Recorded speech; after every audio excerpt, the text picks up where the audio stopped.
Okay, so let's dive right in. We're looking at what might honestly be the biggest announcement in generative music AI, maybe all year. It's definitely got people talking. Absolutely.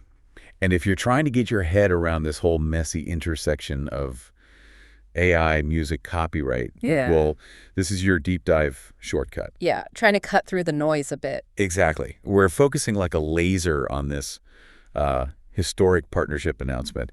That's the term Udio CEO Andrew Sanchez used.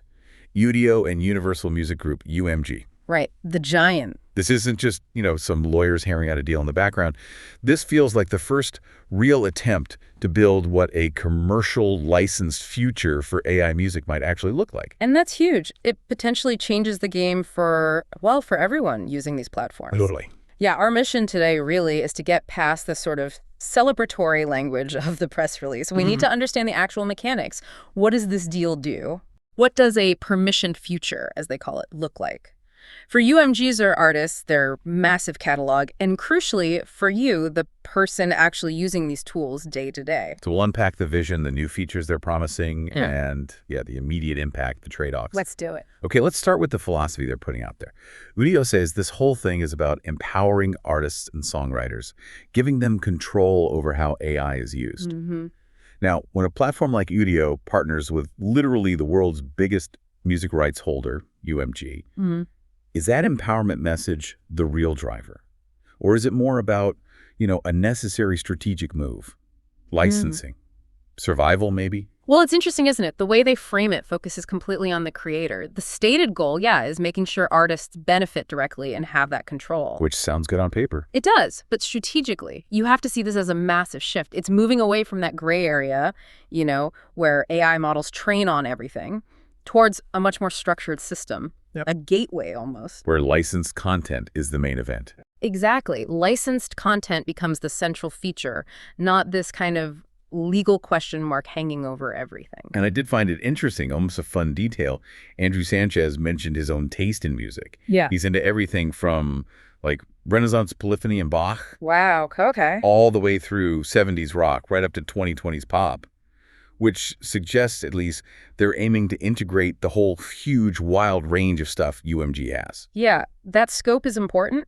And if you look at the bigger picture, this kind of structure, this permission setup, it feels like the necessary step towards any kind of sustainable business model here. Makes sense. UMG isn't just handing over MP3s. They're actively shaping the environment where their IP gets used. This deal is about building the guardrails, both legal and technical. Okay, so the philosophy is control and empowerment. The proof is really in the features, right? Yeah. How are they actually going to make this artist-led system work? What tools are coming? Right, the what to expect part. The first big one they mention is the ability to create with an artist's voice and style. That's the headline grabber. For sure. But the key is the mechanism. Artists themselves will set the permissions. They decide what users can create and how. It's a gated system. Gated by the artists. Exactly. Designed to protect their identity, their unique style based on, whatever the rights holder is comfortable with. Okay. But that raises a question for me.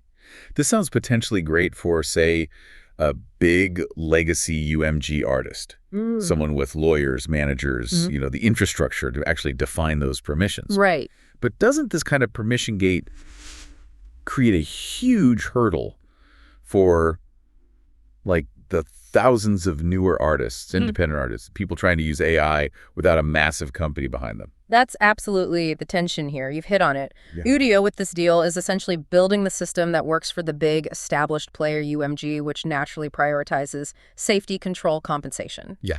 So beyond that core voice creation feature, they're building tools focused on interacting with licensed tracks. They talk about two main concepts, remix and reimagine. Okay, what does that mean in practice? It sounds like taking a specific licensed song, say, a UMG track you like, and transforming it. Maybe changing the genre completely, blending it with a different artist style, experimenting with cover versions within the platform. So less generating from scratch, more creative manipulation of existing licensed stuff. Precisely. Using that licensed material as your starting point. Got it. And the third feature they mentioned was mashup. That sounds like where the real fun could be for users. Right. Combining different artists, songs, styles. Yeah, that definitely taps into that desire for novelty. They even mentioned that internal tests on this mashup feature have produced truly remarkable and unusual results. Huh. Promising unusual results is pretty bold. It is. That promise of finding something unexpected, but within this controlled, licensed space, That's right. that's a compelling pitch. People love blending things, seeing what happens when styles collide. Definitely. And what's really interesting for you, if you're following this, is how proactive they're being now. They're literally putting out an email address, artists@udio.com, asking artists to get involved. So they're actively trying to build up that permission catalog right now. Exactly. It signals that this integration is a massive undertaking. It's happening as we speak, and they need artists to opt in and set permissions for these cool features to actually have content to work with. Okay, but this big transition, this partnership, it's not coming without some pain for current users, is it? Udio talks about a transition period to get the new models ready. What's the significant sacrifice users have to make right now? Yeah, this is the immediate impact. The biggest change, effective basically right away, is that downloads are gone. You can't download your creations from the platform anymore. Wow, okay, that's basic functionality. It is. And the CEO acknowledges it, says it was done with a heavy heart, understands it's a big deal, calls it a sacrifice, but necessary, they say, for the vision. But let's dig into that. Why? Why is removing the download button so critical for this new licensed future with UMG? It feels like more than just, a temporary glitch while they update things. Well, it's absolutely core. It's the strategic linchpin, really. Oh, so? Removing downloads is probably the non-negotiable price UMG demanded to bring their catalog on board. Think about it. By blocking downloads to your local machine, Udio creates a walled garden.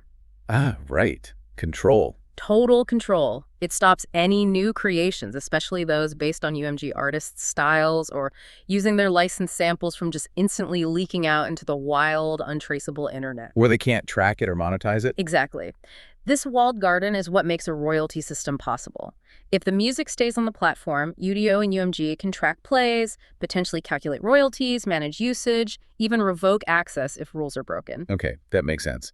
Without that control, the whole licensing deal is kind of toothless from UMG's perspective. Pretty much, yeah. Technologically meaningless if the content can just walk out the door. So that reframes the sacrifice, doesn't it? It's not just an inconvenience, it's the fundamental cost of getting legitimate access to that huge catalog. That seems to be the calculus, yes. So if I'm a user, maybe I'm paying for Pro or Standard.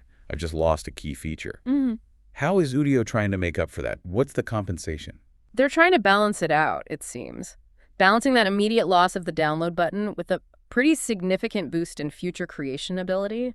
They've announced a big credit restructure and increased limits for subscribers. Okay, what are the specifics? For monthly Pro and Standard users, they're adding an extra 1,200 credits to your monthly allowance. 1,200 extra, that's a lot. That's a significant increase in how much you can generate. It really is. And for Pro users specifically, they get another perk.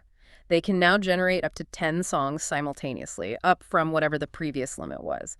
So faster iteration for power users. Right, speeds up the workflow if you're doing a lot. Definitely. And then there's a one-time bonus for all subscribers, Pro and Standard, a grant of 1,000 extra credits that don't expire. Just a sort of thank you for sticking with us bonus. So lots more credits, faster generation for Pro. This whole credit bump suggests Udio is really banking on these new licensed features being popular, right? It looks that way. They're essentially absorbing the user frustration now by giving everyone a big pile of chips to spend later once the UMG integrated features are live. Maybe those features will cost more credits. That's a very real possibility. Or maybe they just anticipate much heavier usage once you can remix famous tracks or use artist styles. Either way, they're front-loading the compensation. It's a gamble. They're betting that the appeal of creating with UMG content will outweigh the frustration of not being able to download your creations easily. Precisely. They need you to stick around, use up those credits, and see the value in the new licensed ecosystem they're building. Okay, let's try and pull this all together. We've looked at the big announcement, Udio and UMG, this historic partnership. There's the official philosophy focus on artist control, artist benefit. Right, the empowerment narrative. Then the promise of new features, creating with artist voices, remix, reimagine, mashup, all built around licensed content and artist permissions. The tools for the new ecosystem. And then the immediate crucial trade-off. Downloads are gone. Sacrificed, they say, to enable this controlled, licensed environment, but compensated with a big boost in creation credits. That's the package deal, essentially. So connecting the dots, the success of this whole thing, this next chapter for Udio, it really boils down to which UMG artists actually sign up, doesn't it? And what permissions they're willing to grant. Absolutely. The platform can be ready, the tech can be there, but without artist participation, those new features are empty shelves. That's why they're actively soliciting artists now. They need to populate the license library. Yeah, they're basically asking the community, who do you want to remix? Whose style do you want to play with? Crowdsourcing their feature roadmap, in a way. Which brings us to our final thought, something for you, the listener, to maybe mull over. Yeah. If the most exciting, truly generative part of AI music comes from those unexpected blends. The remarkable and unusual results they mentioned. Right. The stuff that happens when you mash up styles and voices and techniques in ways no one predicted, maybe even in slightly chaotic ways. Will the need for strict artist control and legal permissions inherently limit that? That's the core tension, isn't it? Are we potentially trading away some of that wild, boundary-pushing, Creativity? the stuff AI is uniquely good at, in exchange for commercial viability and, ethical certainty? Will the guardrails designed to protect artists also fence in the most interesting creative avenues? Exactly. Something to watch as this rolls out. Which artists opt in? How tightly do they control the permissions? It's going to be fascinating to see. Definitely a space to keep an eye on. Well, thank you for joining us for this deep dive into how these big corporate deals are shaping the future of creative AI tools. Keep diving, keep listening, and we'll catch you on the next one.